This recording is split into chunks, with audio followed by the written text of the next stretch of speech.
जय हिंद दोस्तों, win star academic में आपका स्वागत है। दोस्तों इस वीडियो में हम उत्तर प्रदेश बीएड 2020 के जो 9 अगस्त के सुबह के फर्स्ट शिफ्ट के पेपर हुए थे हिंदी प्लस जीएस, तो इस वीडियो में हम हिंदी के सभी क्वेश्चन देखेंगे दोस्तों। और ये क्वेश्चन बिल्कुल आपका ऑफिशियल सेंटर से लिया गया है दोस्तों, एक भी क्वेश्चन बाहर से नहीं है। आप बिल्कुल कमेंट बॉक्स में हमें ये बताइएगा कि यही सब प्रश्न आए थे।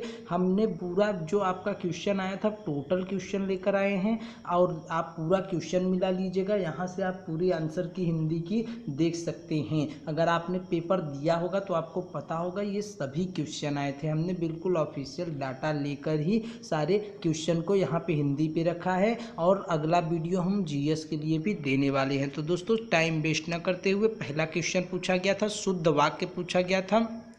तो दोस्तों यहाँ पे शुद्ध वाक्य पूछा गया था और दिया गया था उज्जवल दिया गया था और दीपक दिया गया था, मूर्ति दी गई थी और कोई नहीं दिया गया था। ऑप्शन 4 ऑप्शन दिए गए थे दोस्तों। बहुत ही कन्फ्यूजन ये क्वेश्चन था। पहला ही क्वेश्चन हिंदी का खुला था लड़कों का और कन्फ्यूज कर दिया था। तो दोस्तों यहाँ पे उज्जवल तो गलत दिख ही रहा है, दीपक भी गलत है क्योंकि दीपक जो होती है वो बड़ी की मात्रा होती है और मूर्ति भी यहाँ पे दोस्तों गलत है। मूर्ति में बड़ी ऊ की मात्रा होती तब मूर्ति होती। इसका जो ऑप्शन सही था वो था कोई नहीं। इनमें से कोई नहीं, जो ऑप्शन डी था वो सही था दोस्तों। ये क्वेश्चन बहुत ही अच्छा था। और दूसरा क्वेश्चन पूछा था छायावाद के प्रवर्तक। दोस्तों छायावाद से 2 क्वेश्चन आए थे। छायावाद के प्रवर्तक पूछा था जिनका आंसर होगा जयशंकर प्रसाद। तीसरे क्वेश्चन का था छायावाद के कवि हैं। तो दोस्तों आपको बता दें जो ये पूछा था कि छायावाद के कवि हैं इनमें से, तो ये प्रश्न ही गलत था क्योंकि इसमें इनको पूछना चाहिए था कि इनमें से कौन छायावाद के कवि नहीं है, क्योंकि जो ऑप्शन दिए गए थे उसमें 3 ऑप्शन ऐसे थे जो सभी छायावाद के कवि थे और मैथिली शरण गुप्त थे जो छायावाद के कवि नहीं थे।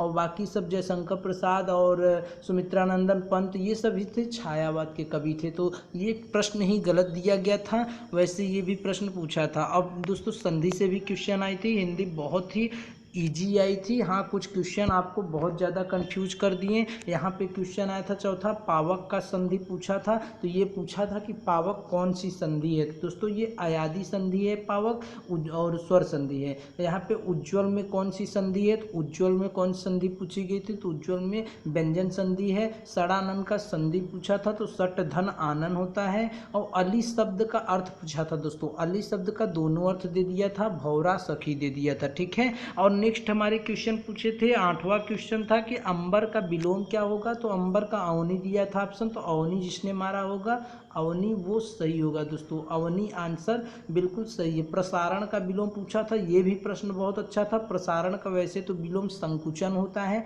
लेकिन दोस्तों ऑप्शन में अंकुचन दिया था, प्रतिपादन दिया था और भी शब्द थे। तो लगभग इसका जो आंसर होगा दोस्तों प्रतिपादन हो सकता है। प्रसारण का विलोम पूछा था। उपसर्ग नहीं है पूछा था कि इन चारों में से उपसर्ग नहीं है। तो सुगम है, दर्शन है, प्रतिवादी है। तो प्रतिवादी में प्रति है, अभियुक्त में अभी है और सुगम में सु उपसर्ग। लेकिन दर्शन में दोस्तों, दर्शन में कोई भी उपसर्ग नहीं है। इसका आंसर दर्शन होगा। और फिर 11वां क्वेश्चन हमारा पूछा था महाकाव्य के कितने खंड है। महाकाव्य से भी 2 आए थे क्वेश्चन। महाकाव्य के कितने खंड हैं, 1 2 3 4 ऐसे ऑप्शन दिया था।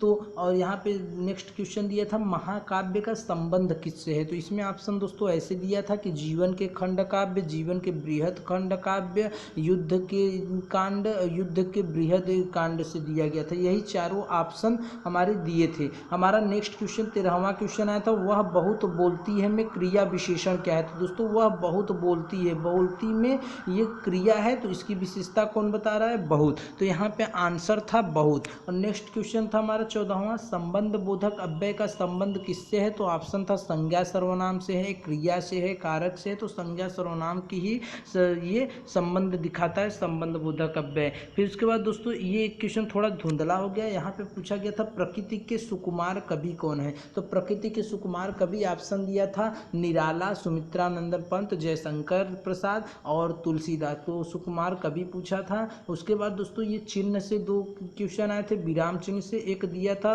ये जो अवतरण उद्धरण का चिन्ह होता है ये दिया था, इसका पूछा था ऑप्शन में दिया था पुनरुक्ति सूचक चिन्ह, तो पुनरुक्ति सूचक चिन्ह है ये आंसर जिसने मारा था पुनरुक्ति सूचक चिन्ह उनका सही होगा। और 17वां क्वेश्चन था संयोजक चिन्ह का संबंध किससे है, तो ऑप्शन था विलोम, उपसर्ग, प्रत्यय और पर्यायवाची, तो विलोम शब्द से संयोजक चिन्ह का संबंध है। और उसके बाद दृश्य काव्य से एक क्वेश्चन आया था, दृश्य काव्य कौन सा है, तो दोस्तों ऑप्शन थे नाटक और प्रहसन, कविता और नाटक और कविता और प्रहसन, ऐसे ही दृश्य काव्य कौन सा है ये पूछा गया था क्वेश्चन हिंदी में। दोस्तों ये सभी बिल्कुल ऑफिशियल पेपर के हैं। 19वां क्वेश्चन है काव्य के भाव तथा सौंदर्य को कौन बढ़ाता है, बहुत ही अच्छा ये भी क्वेश्चन दोस्तों। इसमें ऑप्शन थे रस, अलंकार, छंद, समास, तो यहाँ पे दोस्तों काव्य के भाव तथा सौंदर्य को कौन बढ़ाता है, अगर भाव की बात करें तो रस आ जाता है, तो सौंदर्यता भी, तो ऑप्शन रस होगा। तो यहाँ पे रूढ़ शब्द पूछा गया था, रूढ़ शब्द है, तो दोस्तों आपको बता दें कि जो रूढ़ शब्द पूछा गया था वही क्वेश्चन एक और रिपीट कर दिया गया था, तो लगभग 2 क्वेश्चन यही आ गए थे रूढ़ शब्द, और ऑप्शन भी बिल्कुल यही था, तो इसका आंसर जिसने पशु मारा होगा वो सही होगा। 2 क्वेश्चन पूछ लिए गए थे 21, 22, 20, 21, तो ऋण शब्द ही 2 क्वेश्चन पूछ लिए गए थे। अब फिर क्वेश्चन पूछा दोस्तों सत में कौन सा प्रत्यय लगा दिया जाए, सूत में दिया था दोस्तों, सॉरी यहाँ पे सूत था दोस्तों, सूत दिया गया था, सूत में कौन सा प्रत्यय लगा के स्त्रीलिंग बनाया जाएगा, तो आ प्रत्यय लगा देंगे तो सूता हो जाएगा और ये स्त्रीलिंग हो जाएगा। ऑप्शन में था ई, या, आ, तो दोस्तों इसका जो सही आंसर होगा वो आ होगा, जिसने आ मारा होगा बिल्कुल वो सही होगा। फिर पूछा गया था सूरदास की भाषा क्या थी, अवधि, ब्रज, खड़ी बोली, ये प्रश्न पूछा गया था, सूरदास की भाषा क्या थी। फिर उसके बाद दोस्तों पूछा गया था भक्ति काल के प्रसिद्ध कवि कौन है, कबीरदास ऑप्शन नहीं था, तुलसीदास था, सूरदास था और मीराबाई थे, यही ऑप्शन थे भक्ति काल के प्रसिद्ध कवि पूछे गए थे, ये भी क्वेश्चन आज पूछा गया था। फिर उसके बाद दोस्तों 25वां क्वेश्चन है सिर का बोझ उतारना मुहावरा, और इसके जो ऑप्शन दिए गए थे दोस्तों बहुत ही कंफ्यूज कर रहे थे, 2 ऑप्शन थे जो बहुत कंफ्यूजन बनाए थे। सिर का बोझ उतारना, इसमें एक ऑप्शन था दोस्तों कि भार टालना और एक ऑप्शन था कि बात पक्की होना। अब दोस्तों दोनों में ये बहुत ही तालमेल बन रहा है, बात पक्की होना मतलब भी सिर का बोझ उतारना होता है और भार टालना भी, लेकिन जो इसका लगभग सही आंसर होगा वो भार टालना ही होगा, क्योंकि बात पक्की होना का मतलब होता है कि सिर से बोझ उतरना, लेकिन दोस्तों यहाँ पे पूछा गया था सिर का बोझ उतारना, तो भार टालना होगा। यहाँ गूलर का फूल का मुहावरा पूछा गया था, गूलर का फूल, तो इसका जो आंसर था वो दुर्लभ वस्तु था, दुर्लभ वस्तु, गूलर का फूल कभी कभी दिखाई देता है तो दुर्लभ वस्तु होगा। फिर दोस्तों यहाँ पे पूछा गया था कि बुद्धि भ्रष्ट होना का मुहावरा, तो बुद्धि भ्रष्ट होने का मुहावरा तो अक्ल पर पत्थर पड़ जाना होता है। और फिर पूछा गया था बहिर्मुखी में समास, तो बहिर्मुखी में कौन सी समास है दोस्तों, बहिर्मुखी में अव्ययी भाव समास है, ब, बा, बे जो लग के आए वो होता है अव्ययी भाव समास, बहिर्मुखी में अव्ययी भाव समास है। और फिर उससे बाद दिया था सर से पांव तक के लिए एक शब्द, मतलब 1 वर्ड पूछा था, तो दोस्तों सर से पांव तक के लिए, तो इसमें ऑप्शन थे आपदा, आपद मस्तक और आधोपांत, तो दोस्तों इसका जो सही आंसर होगा वो आपद मस्तक होगा, आपद मस्तक ही होता है, आधोपांत होता है आदि से अंत तक।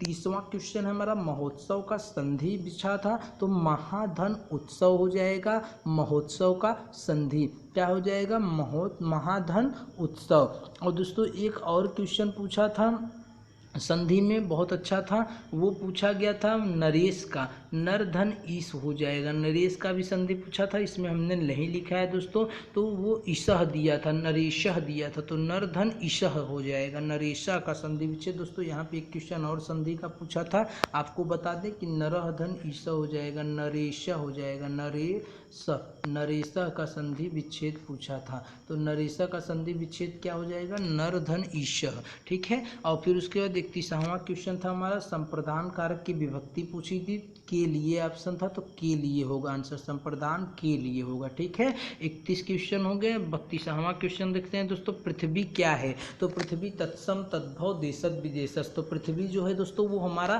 तत्सम है। ठीक है, जिन्होंने तत्सम मारा वो सही है। फिर पूछा था कृपण क्या है? तो कृपण क्या है? तत्सम तद्भव देशत विदेशस, यही ऑप्शन दिए थे, तो कृपण भी हमारे तत्सम है। फिर 34वां क्वेश्चन पूछा था आलू शब्द कहाँ से लिया गया है? पुर्तगाली, फ्रांसीसी, अरबी, जापानी, किस भाषा की शब्द है आलू? तो पुर्तगाली है। ठीक है दोस्तों, जिन्होंने पुर्तगाली मारा वो बिल्कुल सही है। फिर पूछा था कौन हास्य कवि है? 4 ऑप्शन थे दोस्तों, तुलसीदास, कबीरदास, हरिशंकर परसाई और मैथिली शरण गुप्त। तो यहाँ हरिशंकर परसाई जो होंगे वो हास्य कवि होंगे। और यहाँ पे दोस्तों ज्यों ज्यों त्यों त्यों करके एक अलंकार पूछा था, वो दोहा में था और पूछा गया था इनमें से कौन सा अलंकार है। उपमा दिया था, रूपक दिया था, यही सब दिए गए थे। और फिर एक प्रश्न छंद से भी था दोस्तों, दोहा दे दिया गया था, उसमें गिनना था आपको और छंद बताना था। तो जो गिन के आता था वो सोरठा छंद हुआ था। 11-13 की मात्राएं आ रही थी, सोरठा छंद हुआ था। दोस्तों रस से भी काफ़ी बड़े बड़े क्वेश्चन आए थे। एक पूछा गया था आश्रय की चेष्टाओं को क्या कहा जाता है? विभाव, अनुभाव, रस, संचारी भाव। तो दोस्तों अनुभाव कहा जाता है आश्रय की चेष्टाओं को। फिर उसके बाद पूछा गया था स्थायी भाव को जगाने वाले को क्या कहते हैं? तो स्थायी भाव को जो जगाते हैं वो होते हैं विभाव। जी हाँ दोस्तों, स्थायी भाव को जगाने वाले को हम लोग क्या कहते हैं? विभाव कहते हैं। लेकिन दोस्तों इसमें थोड़ा सा कंफ्यूज कर दिया था, पूछा था कि स्थायी भाव को जगाने वाले और उद्दीप्त करने वाले को, तो उद्दीप्त करने वाला आ गया था। तो दोस्तों इसका जो सही आंसर था वो उद्दीपन था, विभाव नहीं था, उद्दीपन था। ठीक है दोस्तों, इसमें उद्दीपन होना चाहिए था। फिर उसके बाद 40वां क्वेश्चन पूछा था स्वाभिमान एवं स्वाधीनता किससे संबंधित है? जी हाँ दोस्तों, तो इसमें 4 ऑप्शन दिए गए थे, श्वान, कबूतर और चूहा, सिंह। स्वाभिमान एवं स्वाधीनता किससे संबंधित है? दोस्तों 41वां क्वेश्चन पूछा गया था स वर्ड जो है षटकोण वाला वो उच्चारण कहाँ से हुआ? तो ये इसका जो उच्चारण हुआ था दोस्तों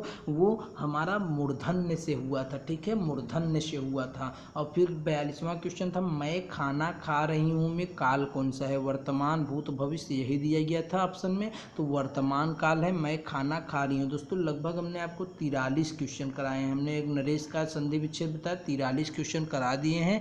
कुछ क्वेश्चन इसमें 7 क्वेश्चन हिंदी के छूट रहे हैं। अगर आपको दोस्तों याद हो तो बिल्कुल कमेंट बॉक्स में बताइए। और यही पेपर आए थे, अगर ये सही बात है तो हमारे कमेंट बॉक्स में आप ज़रूर बता सकते हैं। पूरा पेपर आपको दे दिया गया है, बस कुछ क्वेश्चन छूटे हैं। अगर आपको दोस्तों याद हो तो बिल्कुल हमारे कमेंट बॉक्स में बताइए, और जैसे ही हमें वो क्वेश्चन मिल जाएंगे हम जीएस के साथ उसको भी दिखा देंगे। तो चलिए दोस्तों मिलते हैं नेक्स्ट वीडियो में आपके साथ। चैनल को सब्सक्राइब नहीं किया तो बिल्कुल सब्सक्राइब कर लें, वीडियो को लाइक कर दें। धन्यवाद, जय हिंद।